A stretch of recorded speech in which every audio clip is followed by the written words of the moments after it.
The polished floor of the Galactic Council chamber shimmered like frozen night, reflecting the soft glow of 1,000 hovering data orbs. Each orb pulsed gently with the emblem of a different species: feathered avians from the Zenthari Reach, crystalline beings from the Gliss Cluster, methane breathers from the Outer Veil. Among them, near the human delegation's modest station, stood Captain Luke Bennett. His uniform was crisp, his posture straight, but his fingers tapped once against his thigh, a small human habit he couldn't quite suppress. For over 40 years, Earth and its colonies had petitioned for full membership in the Council. Not just observer status, not just trade privileges, but a real seat at the table. Humanity had contributed medical advances, terraforming techniques, and even helped repel the Krell incursion near Proxima Centauri. Yet respect never came easily. The older species saw humans as loud, impulsive, too emotional, too fast. Then came the incident on Xerxes Prime. What began as a routine colonization survey turned into a diplomatic nightmare. Human scientists discovered microbial life beneath the planet's ice sheets, complex, slow-moving colonies that communicated through chemical pulses. But the initial scans had missed them. By the time the error was confirmed, atmospheric processors were already active, warming the planet for human settlement. The Council called it a violation of the Prime Accord, which forbade altering worlds with native sentience, no matter how primitive. Earth argued it was an honest mistake, offered reparations, proposed joint stewardship. The Council demanded exile. Now the final vote loomed. Luke glanced toward Dr. Maya Ellis, standing just behind him. Her dark eyes were calm, but he knew her well enough to see the tension in her shoulders. She had spent the last 6 months translating every council law, every precedent, every whispered rumor from alien diplomats. She'd warned him this day would come. "They don't fear our weapons," she'd said once, over weak coffee in their quarters. "They fear our hunger. We ask too many questions, we change too fast." A chime echoed through the chamber, low and resonant. The presiding arbiter, a tall, four-armed being from the Silth Conquered, rose from the central dais. Its voice, filtered through a translator, rolled like distant thunder. "The matter before the Council is clear. The Terran Federation, representing Sol Origin species, stands accused of willful disregard for the sanctity of emergent consciousness.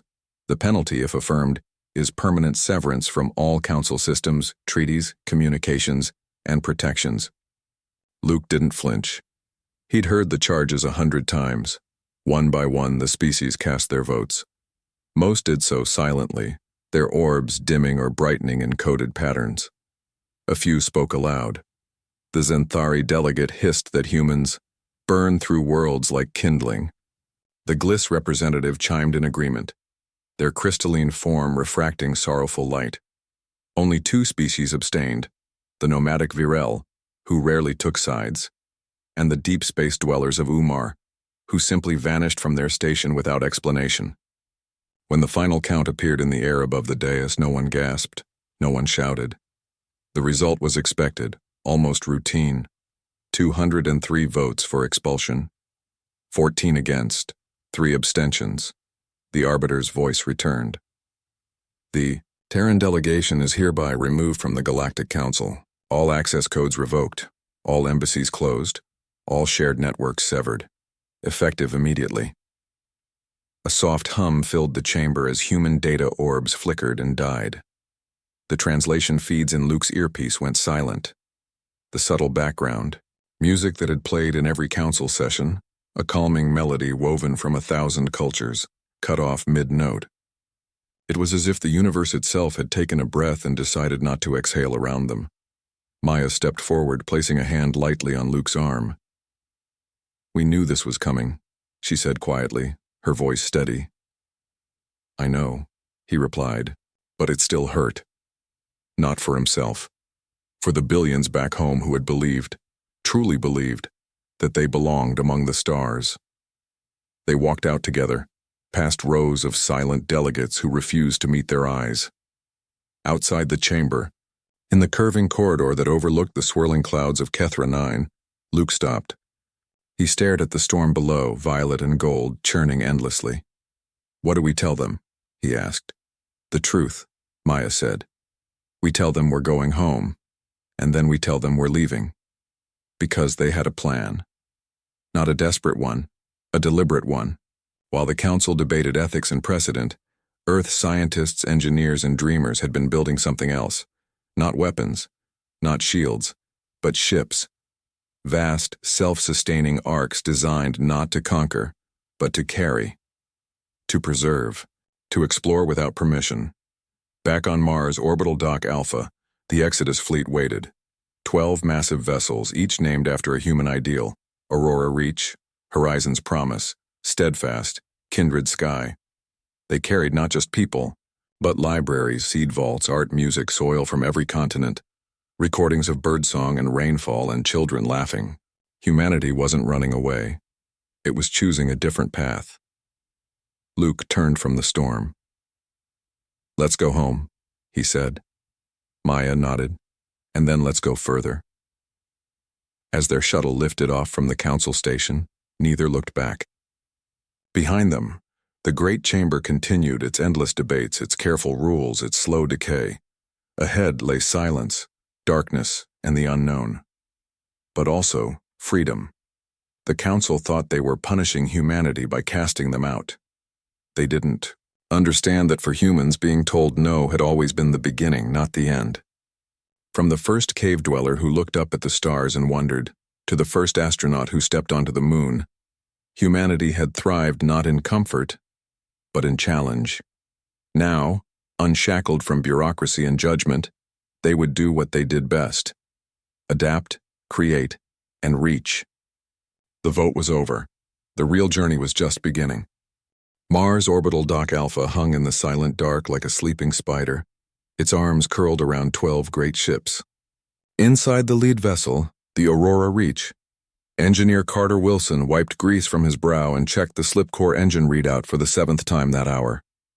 The numbers glowed steady, green, calm, ready. He exhaled slowly. This was it. No more tests. No more simulations. Today they flew. Outside the viewport, the red curve of Mars filled the view, dust storms swirling like old memories. Behind him, crew members moved with quiet purpose, securing crates, running final comms checks, hugging loved ones one last time. Over 12 million people had volunteered to leave everything behind. Not because Earth was dying, it wasn't, but because staying meant living under the shadow of the Council's judgment. Humanity had been told it didn't belong, so it chose to build a new home where belonging wasn't granted by others but earned by courage. Carter wasn't a hero. He was just a man who liked machines more than politics. He'd grown up in a repair yard near Luna's South Pole, fixing fusion couplings and dreaming of engines that could bend space itself. When the Council banned quantum slip research, calling it unstable and reckless, Earth scientists went quiet, publicly. In secret, they kept working. Carter had spent 10 years refining the slip core, testing it in hidden labs beneath the ice of Europa. Now that work sat humming in the belly of the Aurora Reach, waiting to carry them beyond the edge of known space. Near the command deck, Dr. Maya Ellis stood before a wall of data panels, her fingers dancing across holographic screens. She wasn't just preserving language, she was saving souls. Every lullaby sung in Tokyo, every folk tale from Nairobi, every poem written in Buenos Aires, they were all encoded in crystalline archives, backed up across 3 ships. She'd argued fiercely that culture was as vital as oxygen. If we lose who we are, she'd told the Council back on Earth, then what are we carrying into the stars? Just bodies. Now, standing in the quiet hum of the ship, she watched a young girl press her palm against a screen showing Earth's blue oceans. The girl's name was Lena, only 8, born on Ganymede. She'd never walked on grass or felt real rain. Maya knelt beside her. "You'll see new oceans," she said softly. "Maybe greener, maybe stranger, but just as beautiful." On the bridge, Fleet Admiral Luke Bennett stood at the center, arms behind his back, eyes fixed on the star map. The route was simple. Leave the Sol system, pass through the Kuiper belt, then activate the slipstream at the edge of the Oort cloud. From there, no one knew. The charts ended. The Council had never mapped beyond the Rim Nebula. They called it the Void. Humans called it opportunity. A voice crackled over the comm. All vessels report ready, sir. Final systems green. Luke nodded. He didn't need a speech. Everyone aboard already knew why they were here. They weren't refugees. They were pioneers. The kind who once crossed oceans in wooden boats, not knowing what lay ahead but going anyway. Signal the fleet, he said. Prepare for departure. Across the dock, lights blinked in sequence, green, green, green. One by one, the great ships disengaged from their moorings, thrusters firing in soft bursts. The Aurora Reach drifted free last, turning slowly until its nose pointed toward the black.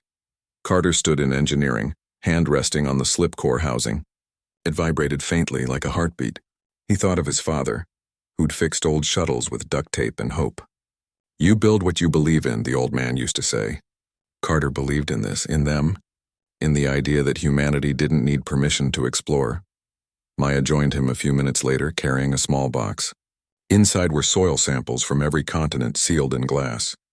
For the first garden, she said. Carter smiled and tucked it into a secure locker near the core. Let it ride with the engine, he said. So the ship grows with us. Back on the bridge, Luke received the final confirmation. All 12 ships were aligned. All crews secure. All hearts ready. He took a deep breath. Then he gave the order. Engage slipstream. Destination, the void beyond the rim. The engines didn't roar, they sang. A low rising hum filled the ship as space itself began to fold. Stars outside stretched into lines of light. Mars shrank to a dot, then vanished. The slipstream opened like a tunnel woven from starlight and silence. The fleet entered it as one. Inside the Aurora Reach, gravity shifted slightly, then stabilized. The crew felt no jolt, no pain, just the strange sensation of moving faster than thought. Children laughed. Elders closed their eyes and prayed. Scientists watched their instruments with awe. They were doing it. They were really leaving. Hours passed. Then days the slipstream held. Outside, the universe blurred into streaks of color no human eye had ever seen. Carter monitored the core, making tiny adjustments. Maya recorded the crew's first reactions, the wonder, the fear, the quiet joy. Luke walked the corridors, speaking to engineers, medics, teachers, farmers. Everyone had a role. Everyone mattered. They weren't just escaping. They were building a world in motion. On the 5th day, a message came through, not from Earth, but from the last human station near Pluto. It was short, sent on an old emergency band. Godspeed, fleet. Tell the stars we're coming. Luke saved it. He'd play it for the children born en route, so they'd know where they came from and why they left. No one looked back. There was nothing to see but empty space behind them. Ahead lay everything, unknown planets, silent signals, maybe even other exiles, or new friends, or dangers they couldn't imagine. But that was the point. Humanity had never waited for safety before stepping forward. Now, free from rules that feared their curiosity, they could finally be who they were meant to be. Not subjects of a council, but citizens of the cosmos. The slipstream held steady. The fleet flew on. And somewhere, deep in the dark, the universe waited. Months turned into years as the fleet sailed through the silent sea beyond the rim. The stars here were different. Older, colder, scattered like dust on black glass. No trade lanes crossed this space. No council patrols scanned for drifters. Just endless dark, broken only by the soft hum of human ships and the quiet rhythm of life aboard them. On the Aurora Reach, routines had settled into something like peace. Children born during the voyage knew no other home than the ship's corridors and hydroponic gardens. They played games based on old Earth myths, pretending to be astronauts or deep-sea explorers, though they'd never seen an ocean or walked under an open sky. Teachers taught them history, not just of wars and empires, but of music, kindness, and questions that had no answers. That, Maya Ellis insisted, was what made humans human. Carter Wilson spent most of his days in engineering, but he often wandered to the observation deck during his off hours. He liked watching the void, not because it was beautiful, it wasn't, but because it was honest. It didn't pretend to care. It just was. And in that emptiness, humanity had to decide what it wanted to become. Then, the anomalies began. At first, they were small, flickers in long-range sensors, odd energy readings that vanished when investigated. The science team chalked it up to cosmic dust or sensor ghosts, but then came the pulses. Every 17 days, like clockwork, a low-frequency signal rippled through subspace. It wasn't random noise. It had structure, pattern. Maya spent weeks analyzing it, comparing it to every known mathematical sequence. Nothing matched, until she tried something simple. She mapped the pulses to prime numbers. The signal lit up like a song. "It's not language," she told Luke one evening in the quiet of the command lounge. "It's a test, or an invitation. It's asking if we understand." Luke frowned. "Understand what?" "That the universe speaks in math before it speaks in words." They decided to respond. Not with weapons, not with shields, but with a mirror pulse, human-made, using the same rhythm, adding the Fibonacci sequence as a signature. 2 days later, the signal changed. It grew richer, layered with harmonics that made the ship's metal walls hum softly. Crew members reported dreams filled with spirals and light. Then came the veil of tears. It wasn't a nebula in the usual sense. It glowed faintly violet, swirling like ink in water, but it gave off no heat, no radiation, just a soft pull on the senses as if it were watching. Carter's instruments went wild, not broken but overwhelmed, as if trying to read something too vast for their design. "We should go around," said the navigation officer. But Luke shook his head. "We didn't leave the council to avoid the unknown. We left to meet it." They entered the veil. Inside, time felt strange. Minutes stretched. Voices echoed oddly. Lights dimmed and brightened without cause. Then, on the outer hull camera, something appeared. A shape, smooth and silver, no larger than a shuttle, drifting toward them. It had no engines, no markings, no visible means of movement. It simply was. Carter held his breath. "Don't fire. Don't even power up defenses." The object stopped 50 meters from the Aurora Reach. A beam of soft blue light touched the hull, not burning, not scanning in the usual way. It felt curious, like a hand gently pressing against glass. Maya rushed to the comms lab. "It's not hostile," she said, eyes wide. "It's studying us. Our biology, our tech, even our art files. It accessed the cultural archive." "How?" Luke asked. "It didn't hack. It asked. And the ship let it." Indeed, the Aurora Reach systems showed no breach, no alarms. Just a quiet exchange, like two strangers sharing stories over a fire. Within hours, more objects appeared. Dozens of them. Silent, smooth, surrounding not just the Aurora Reach but the entire fleet.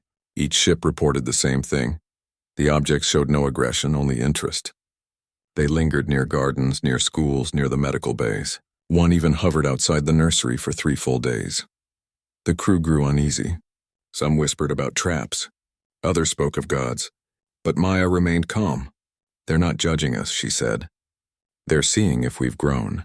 Then came the visions, not on screens, not in dreams, but in waking moments, sudden flashes of memory that weren't theirs. Luke saw Earth before cities green and wild. Carter saw a forest made of light, trees singing in frequencies beyond sound. Maya saw a library stretching into infinity. Every book written in a language that changed as you read it. The visions lasted only seconds, but they left everyone changed. People cried without knowing why. Others laughed for no reason. A child drew a picture of a star with eyes, and it looked familiar. Carter finally understood. "They're not aliens," he told Luke. "Not like us. They're older. So old they don't need bodies anymore. They live in the spaces between atoms." Maya agreed. The council called them the Watchers. They appear only when a species reaches a crossroads. "Not every species gets this chance. Why us?" Luke asked. "Because we left," she said simply. "We chose freedom over safety. That's rare." Days passed. The Watchers remained. Then as quietly as they came, they began to fade. But before they vanished, they left something behind.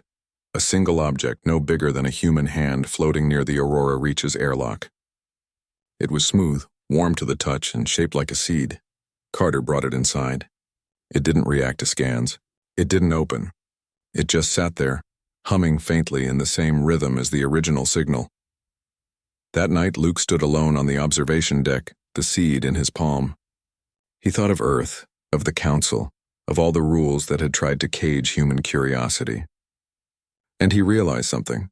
The Watchers weren't testing their technology. They were testing their heart. Had they stayed bitter after exile? Had they turned inward, fearful and small? Or had they kept reaching, kept wondering, kept caring for each other even in the dark? The seed pulsed gently as if answering. Outside, the veil of tears began to thin. Stars reappeared sharp and clear. The fleet drifted free once more, but nothing was the same. They had been seen. Not as outcasts, not as mistakes, but as something worth watching. Carter joined Luke on the deck. "What do we do with it?"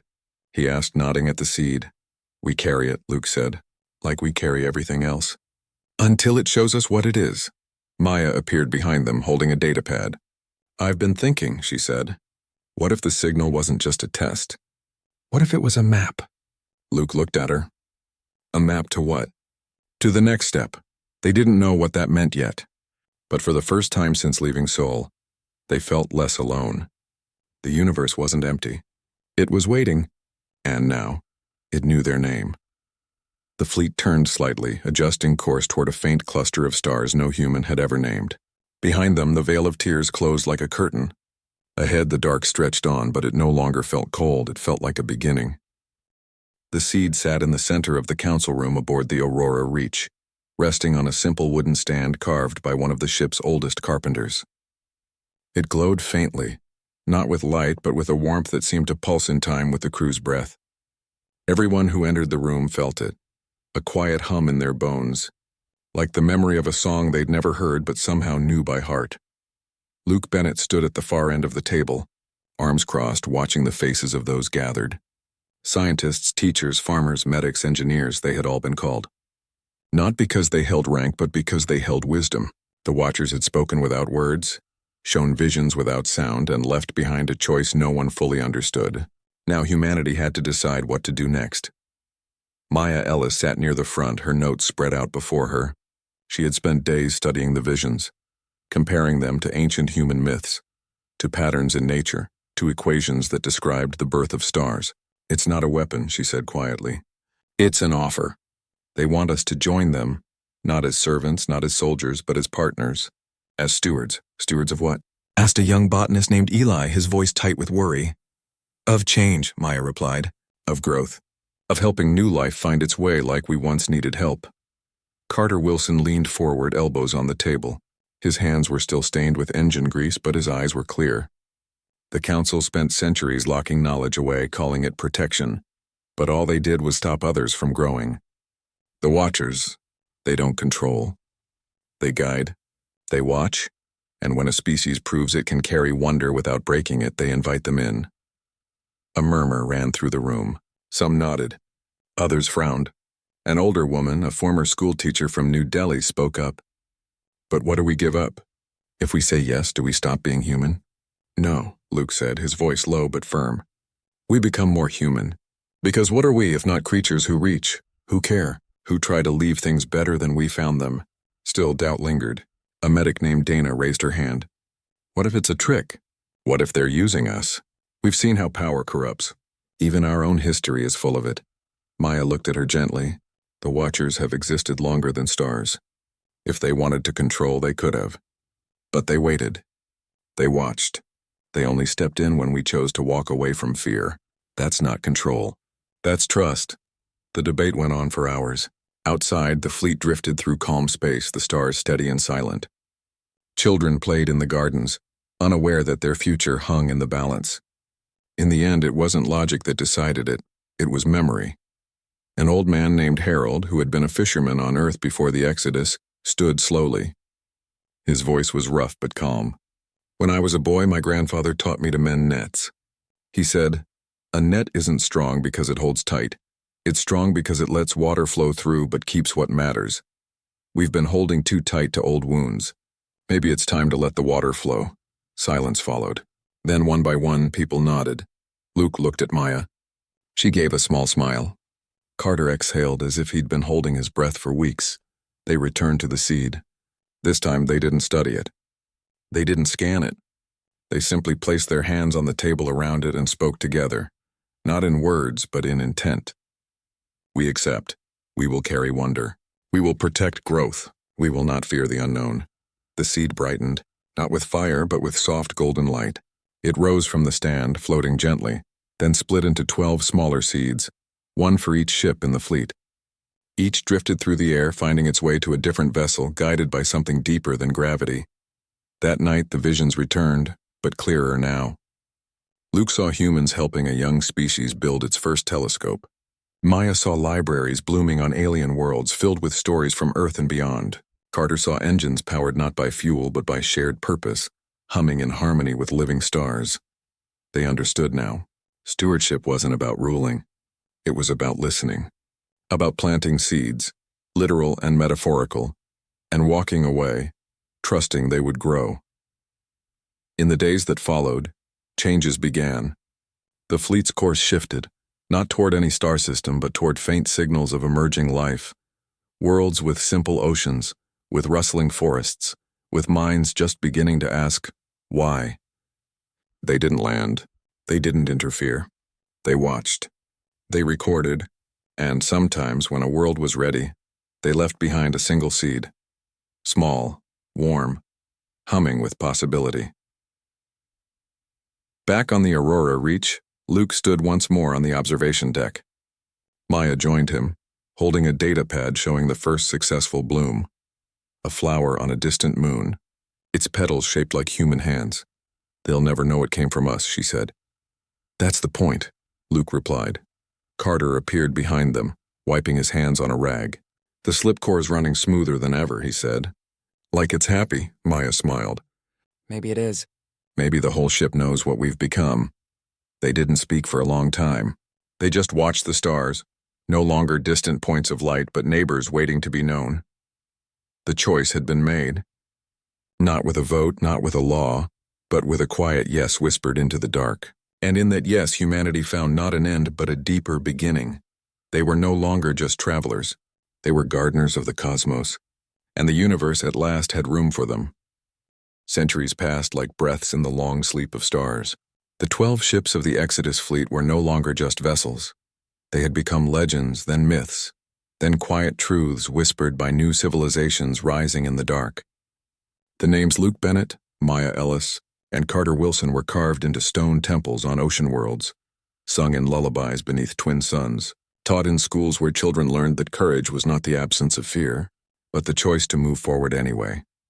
The Galactic Council still sat in its chamber above Kethra 9, but its voice had grown thin. Fewer species came to its meetings. Trade routes once tightly controlled now flowed freely between independent systems. Rumors spread of colonies that built cities from living coral, of ships that sailed on light alone, of languages that healed as much as they spoke. And in every case, the roots traced back to human ideas shared not by force, but by gift, on a world called Ilara's Hope.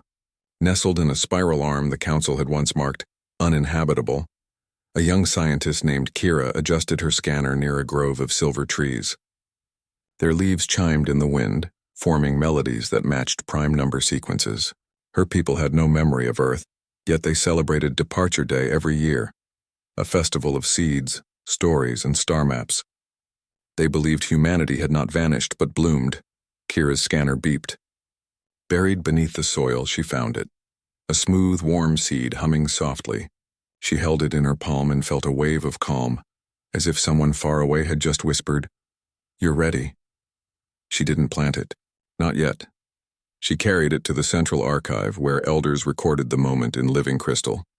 That night the whole village gathered under the open sky. They didn't pray. They listened. And for the first time they heard the stars sing back. Far from Ilara's Hope, near the old borders of Council space, a patrol ship drifted. Its captain, a stern Varelian named Torv, had spent his life enforcing Council decrees.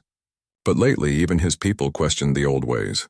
Reports flooded in, worlds thriving without oversight, solving energy crises with biosymbiosis, ending wars through shared dream rituals, curing plagues with music-based nanites. All bore the fingerprints of human thought, softened by time and reshaped by new minds. Torv's ship intercepted a signal one evening.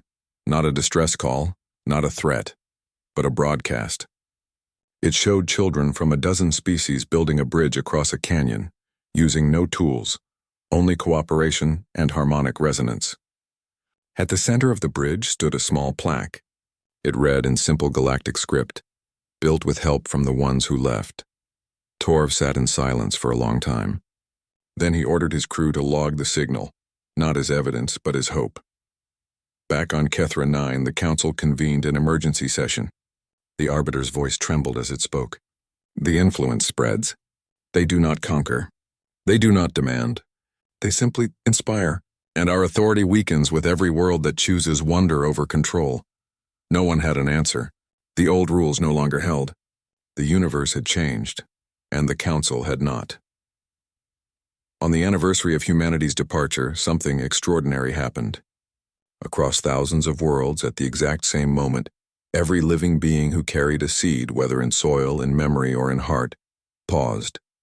They looked up, and in the sky the stars aligned, not by chance but by design. They formed shapes, a hand reaching, a book opening, a child laughing.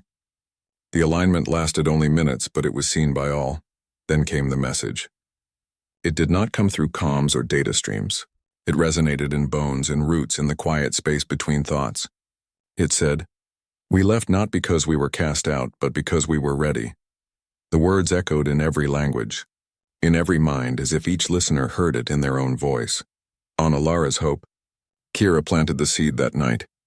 By dawn, a tree had grown, its bark patterned like circuitry, its leaves shimmering with stored knowledge. Birds nested in its branches, and their songs carried equations that could heal broken planets. In the ruins of an old council listening post, Torv stood alone, watching the stars return to their normal places. He removed his insignia and let it fall into the dust. Then he turned his ship toward the outer rim, not as an enforcer but as a student. The Aurora Reach was long gone. Its hull returned to stardust, its crew honored in 1,000 origin stories. But its spirit lived on, not in monuments but in choices, in the farmer who shared seeds with a neighbor, in the teacher who asked what if, instead of what's allowed, in the child who looked up and wondered not who owned the stars but how to join them. Humanity had not returned. It had multiplied, not through conquest but through kindness, not through power but through patience. They had become what they always were at their best, curious, caring, and unafraid to begin again. The council would fade, as all rigid things do. But the ripple would not. It would keep spreading, touching worlds yet unborn, lighting minds not yet awake. And somewhere in the quiet hum between galaxies the watchers smiled, not with mouths but with light. For the first time in eons, the universe was not just vast. It was alive with possibility, and it had humanity to thank.